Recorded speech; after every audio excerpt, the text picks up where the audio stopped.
Neat ను రద్దు చేయాలి అంటూ తమిళనాడు అసెంబ్లీ తీర్మానం ఆమోదించింది. ఆరోగ్య శాఖ మంత్రి కేజీ అరుణ్ రాజ్ ఈ తీర్మానాన్ని ప్రవేశపెట్టారు.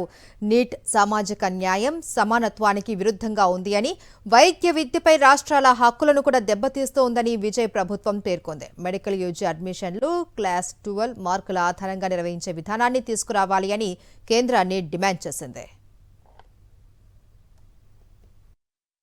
నీట్ వల్ల గ్రామీణ ప్రాంతాలు, తమిళ మాధ్యమ విద్యార్థులు, ఆర్థికంగా వెనుకబడిన వర్గాలకు మెడికల్ విద్యలో అవకాశాలు తగ్గుతూ ఉన్నాయని పేర్కొంది తమిళనాడు ప్రభుత్వం. డీఎంకే, అన్నాడీఎంకే, పీఎంకేతో పాటు వామపక్షాలు నీట్ రద్దు తీర్మానానికి మద్దతు తెలిపాయి.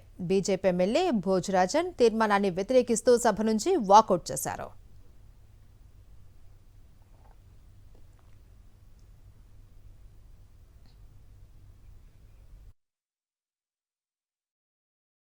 మరిన్ని అప్డేట్స్ కోసం ఛానల్ ను సబ్స్క్రైబ్ చేయండి. నోటిఫికేషన్స్ కోసం బెల్ ఐకాన్ పై క్లిక్ చేయండి.